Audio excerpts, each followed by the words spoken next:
எல்லோருக்கும் வணக்கம். World cup T2024 நம்ம டெய்லி பேசிஸில் ஈவினிங் 8 மணி மேட்ச் ஃபேண்டசி டீம் ப்ரெடிக்ஷன் பார்த்துட்டு இருக்கோம். இதில் நம்ம பார்க்க போகிற இன்றைக்கி முக்கியமான மேட்ச் இந்தியாவும் அமெரிக்காவும் தான் விளையாடுறாங்க.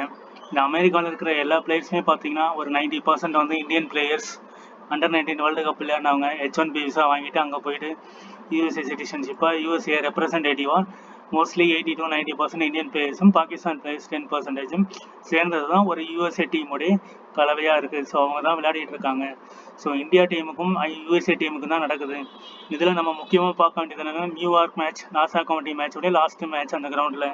ஆல்மோஸ்ட் இதுக்கப்புறம் எல்லா மேட்சஸுமே பார்த்தீங்கன்னா வெஸ்ட் இண்டீஸில் தான் நடக்கும். அமெரிக்காவில் ஆல்மோஸ்ட் எல்லா மேட்சஸுமே முடிஞ்சிருச்சு. ஸோ இதுக்கப்புறம் இன்னைக்கு தான் லோ ஸ்கோரிங் வெனியூவாக நம்ம பார்க்க முடியும். 80 ரன் 90 ரன் ஒரு 120 ரன் லோ ஸ்கோரிங் வெனியூவாக இன்னைக்கு நம்ம பார்க்கலாம். இதுக்கப்புறம் வரக்கூடியது எல்லாமே ஆன்டிகுவா வெஸ்ட் இண்டீஸ் சேர்ந்த பிச்சஸில் தான் நம்ம மேட்சஸ் எல்லாமே பார்ப்போம். சூப்பர் 8 பார்ப்போம். செமிஃபைனல் ஃபைனல் எல்லாமே வெஸ்ட் இண்டீஸ் கிரவுண்டில் தான் நடக்கும். யூஎஸ்ஏ பொறுத்த வரைக்கும் யூஎஸ்ஏ கிரவுண்டில் நம்ம ஃபைனல் கிளைமேக்ஸ் கிரவுண்டு மாதிரி ஆயிடுச்சு. ஸோ மூவிங் ஃபார்வர்ட் நம்ம பார்க்க போகிறது எல்லாமே நியூ பிச், நியூ அனாலிசிஸ், அந்த கிரவுண்ட் எப்படி இருக்கும், அந்த கிரவுண்ட் எப்படி பெர்ஃபார்ம் பண்ணும், வெஸ்ட் இண்டீஸோடைய கிரவுண்டு எப்படிலாம் இருக்கும், ஆன்டிகுவான்ற ஒரு கிரவுண்ட் இருக்குது. இதெல்லாம் இதுக்கப்புறம் வரக்கூடிய மேட்சஸ் எல்லாமே நம்ம வெஸ்ட் இண்டீஸ் கிரவுண்டோடைய மேட்சஸ் தான் பார்ப்போம். ஸோ ஒரு லோ ஸ்கோரிங் வெனியூவில் நல்ல டீம் ரிவ்யூ பண்ணணும்னா நம்ம இந்த கிரவுண்டில் நடந்த ஜிஎல் டீம் அதை ஸ்க்ரீன்ஷாட் எடுங்க, டவுன்லோட் பண்ணுங்கள். அதை ஃபுல்லாக ரிவ்யூ பண்ணிங்கன்னா நல்ல ஒரு ஃபேண்டசி அனாலிசிஸ் இது பண்ணலாம். ஏன்னா இதுக்கப்புறம் வரக்கூடியது எல்லாமே டிஃப்ரெண்ட்டான கிரவுண்ட், டிஃப்ரெண்ட்டான அப்ரோச். சில பிளேயர்ஸை கூட மாற்றுவாங்க டீமில். ஏன்னா கிரவுண்டுக்கு தகுந்த மாதிரி பிளேயர்ஸை கொண்டு வருவாங்க.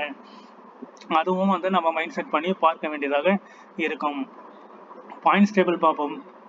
பாயிண்ட்ஸ் டேபிளில் number 1 position India, number 2 position USA. இந்த 2 பிளேயருக்கான ஒரு மேட்ச் தான் நம்ம பார்க்க போகிறோம்.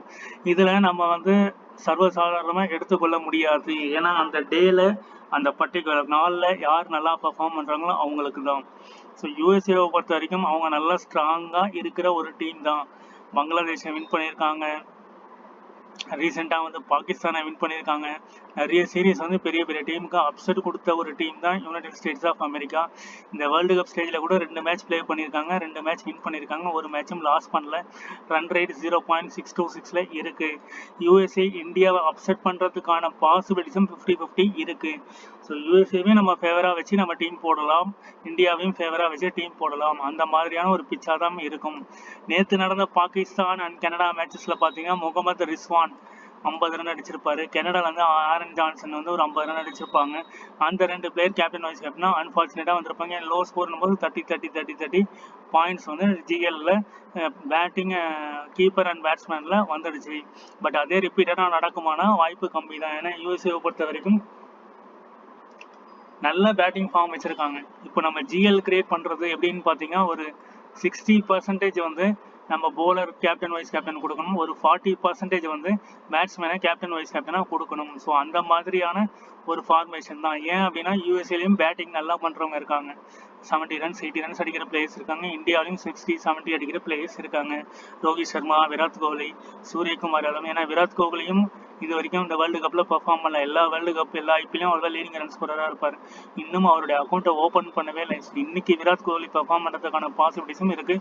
30 பிக் ஷாட் போகாமல் 30 ரிஸ்வான் மாதிரி ஒரு 50 ரன் அடிக்கிறதுக்கான பாசிபிலிட்டிஸ் நிறையவே இருக்குது விராட் கோலி கிட்ட. அடுத்தது சூரியகுமார் யாதவும் இது வரைக்கும் பெர்ஃபார்ம் பண்ணலை.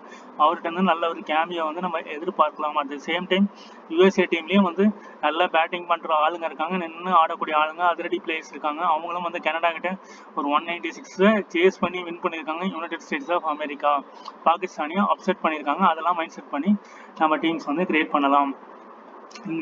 இது எல்லாமே உங்களுக்கு ஏற்கனவே தெரிஞ்சது தான். First June 12 Wednesday 8 PM New York match. அதே மாதிரி பிச்சு போலிங்க்கு தான் நல்லா சப்போர்ட் பண்ணும். போலிங்க்கு நல்லா ஃப்ரெண்ட்லியாக இருக்கக்கூடிய ஒரு பிச்சு தான் இந்த பிச்.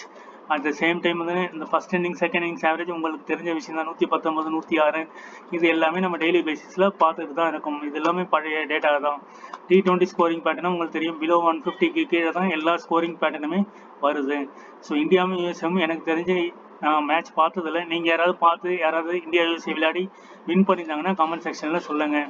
அதே மாதிரி வார்ம் அப் மேட்ச் பார்த்தீங்கன்னா இந்தியா அதே பிச்சில் தான் 182 அடித்தாங்க. ஸோ இந்த மாதிரி ஸ்கோர்ஸ் வரதுக்கான பாசிபிலிட்டிஸ் ரொம்ப அதிகமாக இன்னைக்கு மேட்ச்சில் இருக்கலாம். ஸோ அந்த மைண்ட் செட் பண்ணி இதுதான் வந்து நான் ஃபஸ்ட்டு ப்ரியாரிட்டியாக கொண்டு போகிறேன். இந்த மாதிரி ஸ்கோர்ஸ் இந்தியா ஃபஸ்ட்டு பேட் பண்ணாங்கன்னா இந்த மாதிரி ஸ்கோர்ஸ் வரதுக்கான பாசிபிலிட்டிஸ் ரொம்ப அதிகம். அதுக்கப்புறமே பார்த்தீங்கன்னா 77-80 அப்படிங்கிற ஒரு ஸ்கோர் தான் வந்திருக்கு. அதுக்கப்புறம் 96-97 அப்படிங்கிற ஒரு ஸ்கோர், 137-125 அப்படிங்கிற ஒரு ஸ்கோர், 103-106 அப்படிங்கிற ஒரு ஸ்கோர், 106-107 அப்படிங்கிற ஒரு ஸ்கோர், அப்புறம் 119-113 அப்படிங்கிற ஒரு ஸ்கோர். ஏன்னா பாகிஸ்தான் நல்ல தரமான போலிங் பெர்ஃபார்மன்ஸ் இருந்ததுனால 119. இது யூஎஸ்ஏல வந்து ஒரு 2 போலர் கொஞ்சம் சுமாராக போட்டால் கூட இந்த ஸ்கோர் 150-160 வர்றதுக்கான பாசிபிலிட்டிஸ் ரொம்ப ரொம்ப அதிகமாகவே இருக்கும். இதில் Rohit Sharma, Virat Kohli, Suryakumar Yadav, Rishabh Pant, Hardik Pandya, Shivam Dube, Jadeja, Axar Patel, Mohammed Siraj, Bumrah and Harshdeep Singh. So bowling track பற்றி பார்த்தீங்கன்னா இந்த 3 பிளேயர் மஸ்ட்டாக எடுத்துப்பீங்க. இந்த ஹர்திக் பாண்டியாவும் மஸ்ட்டாக எடுத்துப்பீங்க. ஒரே பிளேயர் வந்து ஸ்பின்னுக்கு வந்து அக்ஷர் பட்டேல் எடுத்துப்பீங்க, 5 பிளேயர். அதுக்கப்புறம் ரோஹித் சர்மா, விராட் கோலி, சூரியகுமார் யாதவ் இந்த 2 பிளேயர் வந்து நான் எடுத்துக்கிறேன். இங்கே வந்து ஸ்டீவன் டெய்லர் ஒரு இம்பார்ட்டன்ட் ஒரு முக்கியமான பிளேயர், ஒரு ஆல்ரவுண்டர், டபுள் பர்ஃபார்மன்ஸ் உள்ள ஒரு பிளேயர். இவர் வந்து மஸ்ட் பிக்காக நீங்கள் எடுத்துக்கணும். கோரி ஆண்டர்சன் ஒரு முக்கியமான பிளேயர், இவரும் டபுள் பர்ஃபார்மன்ஸ் உள்ள பிளேயர், ஆல்ரவுண்டர், இவரையும் நம்ம வந்து பிக் பண்ணணும். ஹர்மீத் சிங் பேட்லேருந்து ஒரு 30-40 ரன் கம்பல்சரி வரும். ப்ளஸ் விக்கெட் எடுத்தாலும் 4 to 5 விக்கெட்ஸ் எடுப்பார். இவரையும் நான் கேப்டன் வைஸ் கேப்டனாக ட்ரை பண்ணுறேன். ஹர்மீத் சிங் இவர் ஒரு முக்கியமான பிளேயர். இந்த 3 பிளேயர் வந்து ஒரு முக்கியமான பிளேயராக இருப்பாங்க. இந்த 3 பிளேயர்லேருந்து ஒரு பிளேயரை வந்து நம்ம சூஸ் பண்ணலாம் ரொட்டேஷன் முறையில். அதே மாதிரி இந்த போலிங் டிபார்ட்மெண்ட்லேருந்து ஒரு ஒருத்தர் இல்லைனா 2 பிளேயரை வந்து நம்ம சூஸ் பண்ணலாம். இப்படி தான் வந்து டீம்ஸ் இருக்கும். கென்ஜி, நட்ராவல்கர் வந்து power play overs and death over ஏகான், கோரி ஆண்டர்சனை பிக் பண்ணிக்கலாம். நட்ராவல்கரையும் நம்ம பிக் பண்ணிக்கலாம். இங்கே வந்து பும்ரா, சிராஜ் அண்ட் ஹர்ஷதீப் சிங், முகமது சிராஜ் வந்து இந்தியாவுடைய பவர் பிளே ஓவர்ஸ். இந்த ஸ்கோர் கார்டு எல்லாமே பார்த்துருக்கோம். ஓப்பனிங் எல்லாமே கொலாப்ஸ் ஆகிற மாதிரியான ஒரு ஸ்கோர் கார்டு தான்.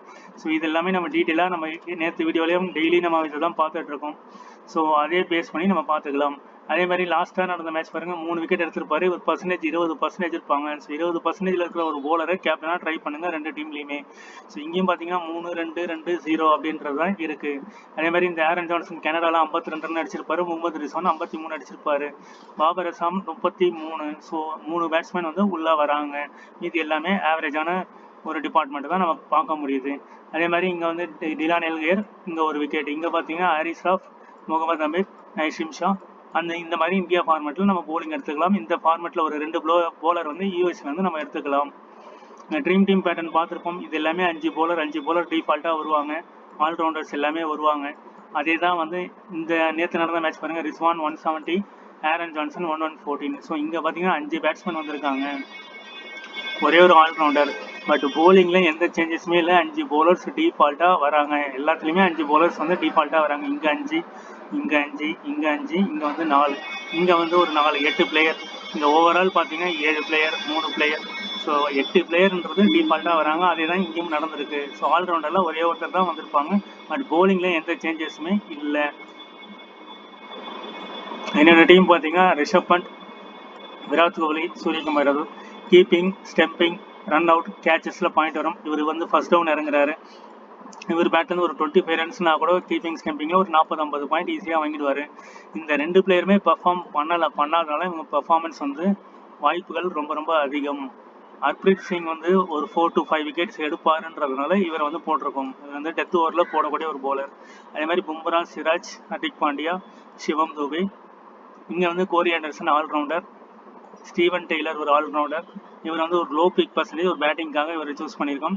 ஹர்ப்ரீத் சிங் வந்து பேட்டிங் பண்ணுவார், கோரி ஆண்டர்சனும் பேட்டிங் பண்ணுவார். இவர் இன்னிங்ஸ் ஓப்பன் பண்ணுறாரு ஸ்டீவன் டெய்லர். ஸோ பேட்டிங்கும் ஆல்மோஸ்ட் இந்த 3 பேருமே கவர் ஆகிறாங்க. ஸோ இதுதான் வந்து என்னோட ஜிஎல் டீமாக இருக்கும். தேங்க்யூ ஃபார் வாட்சிங்.